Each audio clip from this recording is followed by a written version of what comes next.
नमस्कार viewers, I hope you guys are doing good. Viewers, बहुत सारे क्वेश्चंस आप wall club website, Twitter, Instagram और यूट्यूब के माध्यम से भेजते हो, तो मुझे लगा क्यू ए बहुत देर हो गई है, तो क्यों ना आज एक rapid fire kind of Q&A जो है वो किया जाए। तो लाइव तो नहीं, लेकिन मैंने कुछ क्वेश्चंस जो हैं वो देखे ही नहीं है अभी तक ट्विटर पे और इंस्टाग्राम पे, तो I will try to read them and try to answer them instantly, ताकि जितनी भी हल्की फुल्की दो चार चीज़ें हमें पता है उससे आपको नॉलेज मिल सके। बट मैं एक चीज़ ज़रूर कहूँगा, जितना भी थोड़ा बहुत मेरी रिसर्च है, जो मैं गाड़ियाँ चलाता हूँ, जो मैं गाड़ियाँ ड्राइव करता हूँ, जितनी भी वीडियोस अगर आप ध्यान से देखो तो मुझे लगता नहीं है कि कोई ऐसा आंसर है जो कि मैं नया कुछ आपको इस वीडियो में बताने वाला हूँ। जो भी मेरी वीडियोस और शॉर्ट्स ध्यान से देखते हैं, वो एक ही शॉर्ट में आपको बहुत चीज़ें मैं बताने की कोशिश करता हूँ। तो प्लीज़ इंश्योर कि आपने चैनल जो है वो सब्सक्राइब किया हुआ है और आप जो शॉर्ट वीडियोस हैं या लॉन्ग वीडियोस हैं वो पूरी देखते हैं। तो लेट्स गेट स्टार्टेड। देखिए, सागर जी ट्विटर पे पूछ रहे हैं, wife is planning to buy the Taigun GT, would you recommend? देखिए, वाइफ आपके जो है GT लेना चाहते हैं, तो आई अज्यूम कि ऑटोमेटिक की तरफ ही आप जाओगे। ऑटोमेटिक की तरफ ही जाना चाहिए 2024 में, जैसे ट्रैफिक की जो है हालत हो गई है। तो मेरी वाइफ खुद स्लाविया ऑटोमेटिक 1.0 चला रहे हैं। She is very happy. 21,000 के आसपास गाड़ी चल चुकी है। वो बात अलग है कि 2100 किलोमीटर उन्होंने चलाई होगी, 19 या 20,000 के ऊपर जो है मैंने चलाई होगी, 19-20,000। तो जस्ट किडिंग। देखिए, वाइफ के लिए आपको टाइगून GT जो आप ले रहे हो, it's a very good car. In fact मैं भी कई बार ये रियलाइज़ करता हूँ कि मुझे कुशाक ऑटोमेटिक की तरफ जाना चाहिए था उस टाइम पे, क्योंकि वाइफ को स्कोडा ब्रांड काफ़ी पसंद है। एक तो साइज़ की एडवांटेज रहेगी 4.2 मीटर की एज कम्पेयर टू सेडान या कोई और कार भी अगर आप लेते हो, तो साइज़ जितना छोटा होगा शहर में उतना अच्छा रहेगा, उतना हैंडलिंग या यू टर्न्स लेने आसान रहेंगे। This again I have realized after some time. Sedan as a single car बहुत अच्छी है, प्रैक्टिकलिटी उसमें ज़्यादा है, कंफर्ट भी किसी हद तक उसमें ज़्यादा है, हाईवेज पे स्टेबिलिटी भी उसकी ज़्यादा है। बट वाइफ के लिए टाइगून GT की जो आपको मैं कह सकता हूँ कि ग्लास एरिया है वो भी थोड़ा बेहतर लगेगा, चलाने में आसान रहेगी। जो भी कार आप ले रहे हो ऑटोमेटिक लीजिए। शहर में इसकी फ्यूल एफिशिएंसी 11 से 13 रहने वाली है। हाईवेज पे अगर आप इफ़ यू ट्रैवल टुगेदर तो 70 से 80 90 के बीच में अगर आप क्रूज कंट्रोल रख के चलाते हो तो बहुत इजीली 18+ किलोमीटर्स दोनों इंजन ही 1.0 और 1.5 दे देते हैं। तो इसमें कुछ भी देखिए, recommended, yes I will recommend. और आप इसमें एक्सटेंडेड वारंटी ले लीजिएगा 6 साल तक की, 4 इयर्स की है जो वो स्टैंडर्ड है। तो डिस्काउंट्स वगैरह भी देखिए इसमें चलते रहते हैं VW स्कोडा में। तो big yes if you will go for automatic and with extended warranty. अगला क्वेश्चन है प्रयाग जी का। पहले भी कुछ क्वेश्चंस पूछे हुए हैं, बट आज जो पूछ रहे हैं, Sundardeep ji, after able to test drive all cars I have shortlisted, Kushaq Monte Carlo चलाई है, हैंड्स डाउन अ विनर। फिर कह रहे हैं कि I had the liberty to extend my budget to 30 lakh and I'm able to get twos on petrol or Jeep Compass. Which one do you recommend the most? And I wanted to know if you have any review from Jeep Compass, especially on the maintenance costing. देखिए, मैं बहुत दुखी हृदय से ये चीज़ कह रहा हूँ कि जीप की जैसी सेल्स हैं, सेल्स नंबर्स हैं, मुझे नहीं इनमें कोई ज़्यादा कॉन्फिडेंस आता, क्योंकि कोई नए प्रोडक्ट की अनाउंसमेंट नहीं है, कोई कैमोफ्लाज गाड़ी हम टेस्टिंग नहीं देख रहे। देखिए, ब्रांड्स स्ट्रगल बहुत कर रहे हैं इंडिया में, जो निसान, स्कोडा, VW, किसी हद तक होंडा भी, but at least they are bringing new products. We can trust them कि हाँ, अभी 4-5 साल के लिए तो हम निश्चिंत होकर उनकी गाड़ी ले सकते हैं, उसके बाद का नहीं पता। बट जीप के जैसे हालात है, जीप कंपस, मैं जितनी पोलो की रिस्पेक्ट करता हूँ डिज़ाइन में या जो एक as a overall product package, मैं जीप कंपस की बहुत रिस्पेक्ट करता हूँ। बट आज की डेट में मैं शायद उसमें जीप ब्रांड में पैसे अपने प्लॉन्क नहीं करूँगा। 30 लाख तक अगर आप पहुँच ही गए हो, थोड़ा सा और एक्सटेंड करोगे, टूजॉन का आपको बेस वेरिएंट 2.0 पेट्रोल मिल जाएगा, जो कि कुशाक मोंटे कार्लो से कहीं अच्छा प्रोडक्ट है, D सेगमेंट का प्रोडक्ट है, CKD है, असेंबल होता है इंडिया में, क्वालिटी आपको ग्लोबल लेवल्स की जो है वो मिल जाएगी। हुंडई की सपोर्ट भी बेहतर है। तो अगर आप नहीं जाना चाहते कुशाक मोंटे कार्लो की तरफ, तो शायद टिगुआन भी आपको देखनी चाहिए। बट टूजॉन की एक एडवांटेज हुंडई की सपोर्ट की डेफिनेटली है, और शायद वो टिगुआन से सस्ती भी है, क्योंकि उस पर भी डिस्काउंट्स चल रहे हैं। तो ये दो कार्स अगर आप देखोगे तो आई डोंट थिंक उसके बाद आपको कुशाक जो है वो अच्छी लगेगी। मेरी जो 1% वोट है वो सपोर्ट के कारण, long term ownership, first free ownership के कारण हल्की सी टूजॉन की तरफ ज़्यादा है। अगला क्वेश्चन है अरुण नायर जी का। गुड मॉर्निंग पाजी, can you please suggest a good tyres for my Maruti Jain vehicle? Maruti Jain चला रहे हैं, very nice. Last time I used Apollo tyres which rain for more than 85,000 kilometres. मैं तो रेकमेंड करता हूँ कि 40,000 के बाद बदलने चाहिए। Have both local and majorly highway drives, please suggest. देखिए ब्रिजस्टोन की स्टर्डो सीरीज और अर्थवन योकोहामा के आपको देखने चाहिए, आपकी गाड़ी के हिसाब से बिल्कुल सही है। अर्थवन का मुझे लगता है साइज भी वो आता होगा। इसके अलावा कॉन्टिनेंटल की CC6 और UC6 आई बिलीव ये 2 सीरीज हैं, वो भी पैसेंजर कार्स के लिए अच्छी हैं। तो इनमें से जो है आप देख लीजिए। मेरी वोट जो है अर्थवन की तरफ है। 85,000 किलोमीटर तो वो नहीं चलेंगे, बट अपोलो से उनकी ग्रिप ब्रेकिंग में उसका एक्सपीरियंस बेहतर है। मैं 3 बार इनके टायर्स यूज़ कर चुका हूँ। अभी भी पोलो में जब मैंने डाउन साइज करके ओरिजिनल साइज के टायर्स डलवाए हैं, 15,000 के आसपास मुझे लगता है मैं चला चुका हूँ। मिक्स चलती है, मैं और मेरा भाई चलाते हैं पोलो पर्टिकुलरली शहर में। तो अर्थवन के लिए मेरी वोट ज़्यादा है। अगर आप लाइफ पे थोड़ा सा कॉम्प्रोमाइज़ कर सकते हैं और कंफर्ट आपको और ज़्यादा चाहिए, ग्रिप और ज़बरदस्त चाहिए, तो योकोहामा का ही ब्लू अर्थ भी आप देख सकते हैं। अगला है चंदू जी का। उन्होंने पूछा हुआ है, bro I came to my wife's home town in Andhra Pradesh from Bangalore. While driving yesterday, I observed loud rattling noise during gear shifts, both upshift and downshift. I took it to the nearby authorized Volkswagen. उन्होंने inspection की है जिसमें flywheel और clutch जो है वो कॉन्क्ड of हो गए हैं। The cost of flywheel is 51,000, clutch है 90,000 का और लेबर कॉस्ट 2 लाख की। Okay, the help I need from you is on the spare parts pricing. Does the pricing sound genuine to you? Also, are there any goodwill? देखिए आप आ रहे थे, okay इसमें मैं इनको पूछ लेता हूँ कि hi what's the status as of now. Chandu ji, अभी मैं इनको वॉइस मैसेज भी ड्रॉप करूँगा कि ये जो लाउड साउंड आई थी वो कोई किसी चीज़ से वो गुजरे थे इसलिए, क्योंकि सिर्फ यही लिखा हुआ है कि लाउड साउंड आई है और ये नहीं पता कि कुछ अपने आप हो गया है। पर जो प्राइसिंग फ्लाईव्हील की बता रहे हैं वो ठीक है और क्लच की 90 के ये मुझे पता करनी होगी और 2 लाख रुपए लेबर कॉस्ट, मतलब ये भी अभी क्योंकि ये DSG में ऐसे कोई प्रॉब्लम्स इतनी कॉमन है नहीं, तो इसमें मैं मनीष जी को भी पूछूंगा कि ये क्या सही है और आई ट्राई के इसमें अगर कुछ भी मुझे जेन्युइन ना लगा तो थोड़ा सा मैनेजमेंट के साथ बात करके I try to get things resolved in a much better way. अगला है पवन धमेजा जी का। Hello sir, so they had Skoda Kailak for view at one of the malls in Mumbai. It was a prestige model which was kept to check. The car looks neat, no issues. Kailak बहुत सुंदर लगती है। Pricing 17.21 lakh for the top model. Oh my god, yeah, that's too much. इन मुंबई 14.82 14.82 लाख है एक model कम की और उनका budget है 14 lakh. I had also kept Venue as an option just in case Kylaq doesn't work. I had a discussion with Hyundai sales person who might be able to give Venue top for 15। देखिए venue versus Kylaq, Kylaq में अभी मैं बार बार कह रहा हूँ back to back अगर आप Kylaq किसी के साथ भी कंपेयर करोगे इस सेगमेंट में तो बहुत एक अच्छा प्रोडक्ट है। उसमें एक ज़बरदस्त फील है जो कि शायद पहले दिन हमें कुशाक में वो फीलिंग नहीं आई थी। तो 14.82 में आप एक वेरिएंट कम ले रहे हो जिसमें आई अंडरस्टैंड कि कुछ फीचर्स में कॉम्प्रोमाइज़ है, बट मेरा एक इसमें थोड़ा सा झुकाव उस तरफ होगा कि मैं देखूंगा कोई कुशाक तो नहीं मुझे मिल रही इस बजट में। ऑटोमेटिक की अगर आपने लेनी है या मैनुअल लेनी है तो उस पर तो देखिए 1.5 2 2.5 लाख के डिस्काउंट चल रहे हैं। तो इतने भी आप don't get desperate to get Kylaq. इस पे भी देखिए जब वो बाजार में गाड़ी आएगी जो इनिशियल हाइप है, जो इनिशियल डिमांड है वो कम होगी, तो इस पे भी आपको अच्छी डील्स मिल जाएगी। या तो थोड़ा पेशेंटली खेल लीजिए या आप देखिए कुशाक की तरफ। और वेन्यू और काइलैक में से अगर मुझे आज कोई लेनी होगी, even though yes there will be some compromises in the features, but मैं काइलैक की तरफ जाऊंगा। मेरी गरारी 6 airbags, MQB A0i in platform, 1.0 automatic का TSI इंजन का जो ऑटोमेटिक के साथ मज़ा है जो मैं ले रहा हूँ मज़ा उसका स्लाविया में, उस पर मैं कॉम्प्रोमाइज़ नहीं कर पाऊँगा। मुझे थोड़ा सा वो चीज़ देखिए जो मैं खुद अपने लिए जो चीज़ नहीं ले सकता मैं आपको रेकमेंड नहीं करूँगा। बट अगर आप वेन्यू की तरफ भी जाते हो टॉप वेरिएंट के लिए, if that car is turbo 1.0 with automatic तो दैट्स फाइन, क्योंकि eventually Venue is a very good product. 6 airbags are standard, turbo engine with DCT 7 speed gearbox, तो नथिंग अगेंस्ट इट।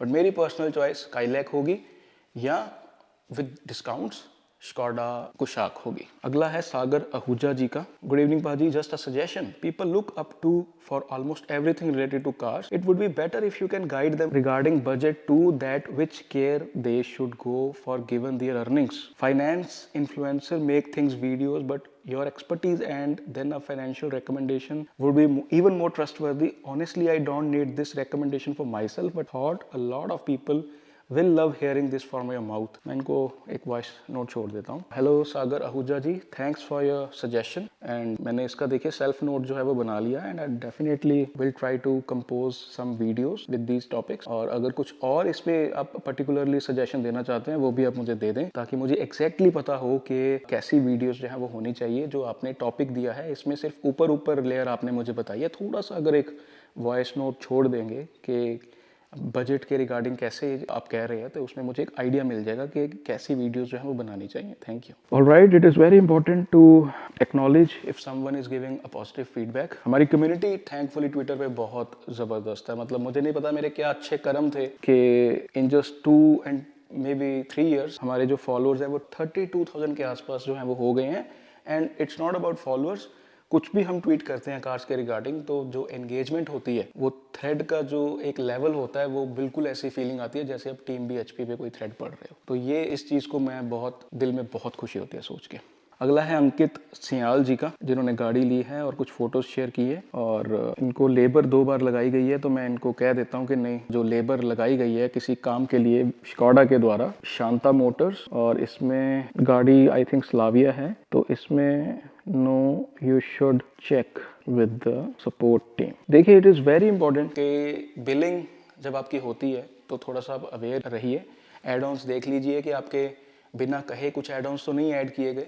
और कोई चीज़ अगर आपको नहीं समझ में आ रही, आप उनसे डिटेल में पूछिए कि ये क्या चीज़ है, ये इज़ इट इम्पॉर्टेंट, ये क्या सर्विस की जो शेड्यूल था उसमें वो ज़रूरी था क्या होना। एड ऑन्स अगर आपको लगे आपकी परमिशन के बिना है कुछ चीज़ें, ठीक है, इंजन फ्लशिंग हो गया, व्हील अलाइनमेंट हो गई, व्हील बैलेंसिंग हो गई, या कुछ पॉलिशिंग अगर उन्होंने अपने आप कर दी, लेबर अगेन जैसे उन्होंने पूछी है कि 2 बार लेबर लगी है, कभी एक बार ऊपर लगा दी, एक बार नीचे लगा दी, तो आप पूछ सकते हो कि यार काम तो इतना सा था, तो ये लेबर पर्टिकुलरली किस चीज़ की है। और even if you don't feel satisfied with the answer, आप एस्केलेट कीजिए, आप कस्टमर हो, आपके पास पूरा हक है। आपको 1-1 रुपया जब आप दे रहे हो सर्विस के लिए, ये ब्रांड्स बहुत कोशिश कर रहे हैं इस चीज़ों का चेक रखने की। नकली फ़ोन नंबर्स लेके फीडबैक भी दी जा रही है कि 5 स्टार 5 स्टार 5 स्टार, बट आप तो असली कस्टमर हो। If you are not satisfied, मेरा बिल मुझे लग रहा था 7,000 बनेगा, 7,500 बनेगा, अगर वो 11,000 पहुंच गया है, और अगर मुझे लग रहा है कि यार मुझे अच्छी सेटिस्फेक्शन इसमें नहीं है, मुझे I am not able to understand कि अगर 2800 का इंजन ऑयल था, अगर 800 का फिल्टर है, दूसरा फिल्टर 300 का है, कोई 400 का पार्ट है,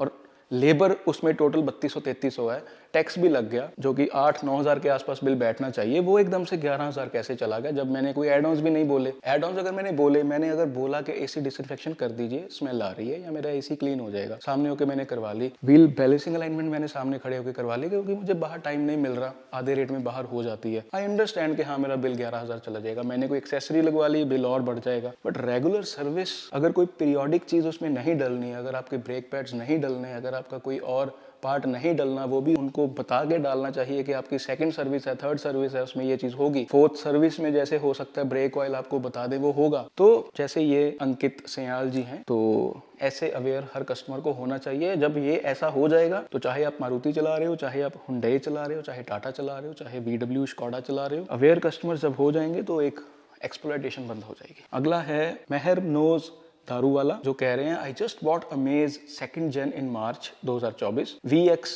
CVT automatic. Is it good to upgrade to the 3rd Gen recently launched Amaze ZX by selling my car? नहीं दारू वाला जी, देखिए ये चीज़ें तो चलती रहेंगी। अमेज में आप मुझे बताइए कि 6 एयरबैग्स और ADAS के अलावा आपको क्या ऐसा लग रहा है कि आपको अपनी गाड़ी अपग्रेड करनी चाहिए, वो भी जस्ट ये कितने महीने हुए हैं, 9-10 महीने, मार्च में लिया आपने 2024 में, तो नहीं, बिल्कुल भी नहीं। देखिए स्लाविया खड़ी है मेरी नीचे, 2 एयरबैग्स हैं उसमें, मैं आज जाऊं तो शायद बिना पैसों के मैं वर्टस लेके आ सकता हूँ, मैं आपको ऑनेस्टली बता रहा हूँ, रख के आऊंगा, गाड़ी मिल जाएगी, but I am not going to do that. ये फोमो फैक्टर आप मत लेके आइए। 6 एयरबैग्स की अगर आपको रिक्वायरमेंट थी तो मार्च 24 में ही आप होंडा सिटी का बेस ले सकते थे, या आप i20 CVT ले सकते थे। आपकी गाड़ी बिल्कुल सही है, फर्स्ट क्लास है, 2, 2.5, 3 साल तो चलाइए, उसकी जो सही वाली डेप्रिसिएशन है तो आपको वो होगा कि हाँ आपने 35-40 हजार किलोमीटर चला दी, then it will be the right time to sell it off. 9 महीनों में बहुत उसकी अमाउंट गिर जाएगी, कोई फायदा नहीं है, प्लीज आप ऐसा मत कीजिए। इनफैक्ट मैं तो एक शॉर्ट वीडियो भी बनाने वाला था कि अगर आज की डेट में कुछ कस्टमर्स बाजार में हैं जो होंडा अमेज लेना चाहते हैं सेकंड जेन, क्योंकि वो भी साइड बाय साइड बिक रही है, उस पर काफी डिस्काउंट्स भी होंगे, क्योंकि what I am assuming is कि होंडा जो लेफ्ट ओवर होंडा अमेज है प्रोडक्ट, वो उसको जो उनका मे बी, देखिए आई एम अज्यूमिंग के आउट ऑफ प्रोडक्शन तो ये हो जाएगा, तो एक इन्वेंट्री क्लियर करने में अगर आपको डिस्काउंट्स भी मिल रहा है, अगर सपोज कीजिए 9 लाख में मिल रहा है टॉप वेरिएंट, ऑटोमेटिक मिल रही है CVT, तो ऐसी डील तो मुझे लगता है नहीं छोड़नी चाहिए। मतलब दैट्स व्हाट आई बिलीव। चाहे उसमें 2 एयरबैग्स है, 2 एयरबैग्स में क्या होगा, अगर सिर्फ फ्रंट में पैसेंजर्स बैठते हैं, उसी में आप ज़्यादा ट्रैवल करते हो तो कोई हर्ज नहीं है। तो जो मेहरनोज दारू वाला जी, अगर आप भी 1 या 2 पैसेंजर्स ट्रैवल करते हो तो there is no point selling your car. अब इसको चलाइए प्लीज़, आप ऐसा मत कीजिए। ये तो मैं कहता रहता हूँ कि अपनी गाड़ी, अगर आपके पास 6-7 साल पुरानी गाड़ी भी है, उसको रखिए अपने पास। 4 जन ट्रैवल कर रहे हो, 6 एयरबैग्स की रिक्वायरमेंट है, then only it make sense. ये तो थोड़ा आपको एक फोमो फैक्टर ही है और कुछ नहीं है कि एकदम से चकाचौंध के साथ गाड़ी लॉन्च की गई है। ADAS जैसी चीज़ भी आपको थोड़ी सी लग रही होगी, बट मेरी तरफ से बिग बिग बिग नो है। It's a waste of money, बिना बात के गाड़ी बेचने वाली बात होगी। अगला है रोहित जी का, paaji will you be able to shed some light on the form factor and road presence of the Kylaq as you have seen the car in person recently? I saw some people still putting it against Exter Punch in terms of road presence when they spotted the latest test mules. नहीं, देखिए बिल्कुल भी नहीं। Car को in person जब मैंने देखा, मुंबई में थे आई गेस, वेन्यू से बड़ी लगती है, सोनेट से भी स्लाइटली बड़ी लगती है। डिजाइन एलिमेंट्स को बहुत स्मार्टली डिजाइन किया गया है, फ्रंट की ग्रिल को चौड़ा किया गया है जस्ट लाइक ब्रेजा, ताकि एक इल्यूजन हो आपकी गाड़ी चौड़ी है, और आई बिलीव ये चौड़ी है भी कुशाक से। And there is no way you can compare this car with Punch. Yes, XUV 3XO और ज्यादा चौड़ी है, उसमें एक 1800 mm वाला जो फैक्टर है वो दिखता है, बट इसमें it looks very smart in person. जैसे ही आप इसको इन पर्सन देखोगे इट लुक्स डिजायरेबल। एंड पहले तो मुझे लग रहा था कि सोनेट के टक्कर में है ये गाड़ी दिखने में, the way it looks so beautiful, but अभी मैं बहुत जिम्मेदारी के साथ कह रहा हूँ कि this is the best looking under 4 metre car, not the biggest looking. सबसे बड़ी दिखती है ब्रेजा, जिसके डिजाइन एलिमेंट्स बहुत बढ़िया हैं इस मामले में कि थोड़े पैसों में आपको बड़ी चीज लगे कि मैंने बड़ी चीज ली है। Even some people don't even know कि वो गाड़ी अंडर 4 मीटर। काइलैक 4 मीटर के आसपास ही लगती है, बट ग्राउंड क्लियरेंस, हर चीज की प्रोपोर्शंस बहुत ही परफेक्टली बनाई गई हैं। पीछे से यस थोड़ी सी मिक्स्ड ओपिनियन है, बट इन पर्सन मुझे ऐसा ध्यान में कुछ नहीं आया। कुछ भी ऑड होता तो मैं पहला बंदा होता उसको पॉइंट आउट करने वाला। मुझे टाइगुन लॉन्च में, कुशाक लॉन्च में ज्यादा मजा नहीं आया था। मुझे पता चल गया था कि ये 100% से हम 80% चले गए हैं, बट इससे इन्होंने अपना लेवल थोड़ा सा रेज किया है। इंटीरियर में भी हाथ वगैरह जब मैंने थोड़ा सा लगा के देखा तो तब के लिए टॉप वेरिएंट में जो वहां पे था उसमें इंटीरियर में मुझे कोई कमी नहीं लगी। आप सभी रिव्यूज देख लीजिए, कोई कमी इंटीरियर में तो कम से कम नहीं है कि कोई चीजें चरचर कर रही हैं। वो बहुत ध्यान रखा गया है, शायद द्वारा से अच्छे वेंडर्स को इन्होंने बुला लिया है। मतलब this car you just go if you get a chance. इस कार को कोई रिजेक्ट नहीं कर पाएगा लुक्स के बिहाफ पे या चला के कोई रिजेक्ट नहीं कर पाएगा। अगर आपकी गरारी है, अगर आपकी जिद है कि आपको 360 डिग्री कैमरा चाहिए, आपकी अच्छी जिद है ये वाली, we should demand from the brand. अगर आपकी डिमांड है कि मुझे ADAS चाहिए ही चाहिए, ऑटोनोमस इमरजेंसी ब्रेकिंग चाहिए गाड़ी में, तो ये भी देखिए स्कोडा को फीडबैक दीजिए आपके, हमें गाड़ी तो पसंद है बट आप ये चीजें दे ही नहीं रहे, तो keep on demanding more things. But बहुत ही अच्छा प्रोडक्ट है, पैसों के हिसाब से भी इट्स नॉट बैड। एंड देखिए कंपटीशन इतना ज्यादा है कि जब ये गाड़ी सड़कों पे आ जाएगी तो कुछ महीनों बाद इनको अपने फीचर्स इनको थोड़े से अपग्रेड करने होंगे। कुछ चीजें मिस आउट हैं, इस पे भी मैं सेपरेट वीडियो बनाऊंगा। सिर्फ टॉप वेरिएंट में सब कुछ देना that's not a wise thing, तो इस पे चलिए मैं बाद में बात करूंगा। बट अभी के लिए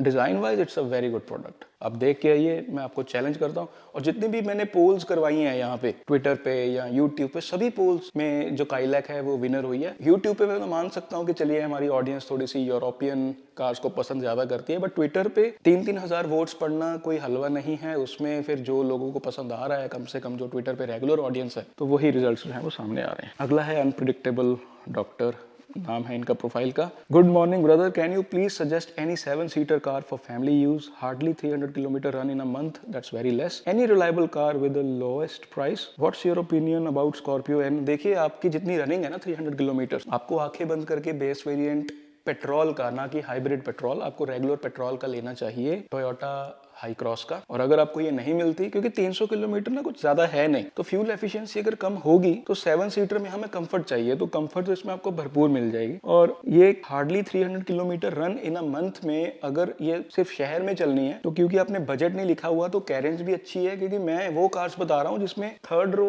स्पेस अच्छी है। तो ये दो कार्स हो गई, बट इन दोनों में से स्कॉर्पियो एन और एक्सयूवी 700 में से सिर्फ 300 किलोमीटर चलनी है, तो कंफर्ट को अगर ध्यान में रखना है तो मोनोकॉक चासी को हमें गाड़ी लेनी होगी। वो है एक्सयूवी 700 पेट्रोल 2.0 टर्बो। डीजल की तरफ आप मत जाइए, बहुत कम रनिंग है डीजल, सिर्फ उसको लेनी चाहिए आज की डेट में जिसकी रनिंग 2500 किलोमीटर से ज्यादा है। स्कॉर्पियो एन में इसलिए सजेस्ट नहीं कर रहा, लैडर फ्रेम गाड़ी है, मिडल रो और लास्ट रो में थोड़ी सी देखिए लैडर फ्रेम में comfort as compare to monocoque chassis कम होती है। रियल व्हील ड्राइव है, परफॉर्मेंस ओरिएंटेड गाड़ी है, जब सड़कें बुरी हो तो ये आपके लिए नहीं है। 300 किलोमीटर के लिए मैं अगर होऊंगा, मैं चुपचाप हाई क्रॉस पेट्रोल बेस या एक वेरिएंट ऊपर बुक करवा दूंगा। हाइब्रिड की डिमांड बहुत ज्यादा है, पेट्रोल आपको उतनी डिमांड तो देखिए होगी उसकी भी, बट उतना लॉन्ग वेटिंग पीरियड नहीं होगा। तो देखिए अगर आप हाई क्रॉस की तरफ जा सके पेट्रोल की तरफ, वो उतनी महंगी भी नहीं है और as compare to XUV 700 comfort के मामले में उसके नंबर ज्यादा हैं। हाईवे ट्रिप्स अगर आपके बहुत ज्यादा होते, एक चिंता मुक्त आपने रहना होता, 2.0 पेट्रोल गाड़ी आप ले सकते थे, जैसे हमारे गीकी रंजीत सर ने भी ली है। थोड़ा सा मैंने भी उनको जो है रेकमेंड किया था, वो कुछ गाड़ियों में कंफ्यूज थे and he is very happy. उनका भी रिव्यू चैनल पे है। 700 पेट्रोल और टोयोटा हाई क्रॉस में से देख लीजिए। मेरी वोट, क्योंकि रनिंग आपकी कम है तो हाई क्रॉस के लिए ज्यादा है, just because of the comfort factor, और क्योंकि रनिंग कम है तो फ्यूल एफिशिएंसी का ज्यादा मुद्दा होना नहीं चाहिए। तो व्यूअर्स यही था कुछ क्विक, मुझे लगा कि कुछ क्वेश्चंस जो है वो आंसर किए जाएं। बाकी I will try to reply each and every comment on Instagram and YouTube and Twitter, जितना हो सके। काफी टाइम देखे मैं अपनी तरफ से स्पेंड करता हूं। अगर मैं किसी को रिप्लाई नहीं कर पाता तो प्लीज आप बुरा मत माना करें। मैं फिर कह रहा हूं, मैं शॉर्ट वीडियोस के माध्यम से जब रिप्लाई करता हूं तो वो किसी एक पर्सन के लिए नहीं होते। जब उस पर हजारों लोग उसको देखते हैं तो वही होता है कि कुछ आंसर अगर आप ढूंढने की कोशिश कर रहे हो तो आपको उसमें मिल जाए। अभी लेटेस्ट वीडियो भी जो मैंने डाली है रेड फ्लैग्स के, क्या कार लेते समय रेड फ्लैग्स हैं, डेमो कार नहीं लेनी, स्टीयरिंग कवर नहीं डलवाना, सीट कवर नहीं डलवाने। तो देखिए जो भी आपके क्वेश्चन है उसको मैं ऐसे नोट करके एक वीडियो में आंसर कर देता हूं। आई होप आपको Q&A सेशन जो है वो पसंद आया होगा। चैनल को सब्सक्राइब कर दीजिए, अच्छी लगी है वीडियो शेयर कर दीजिए। Keep supporting, keep loving, thank you so much.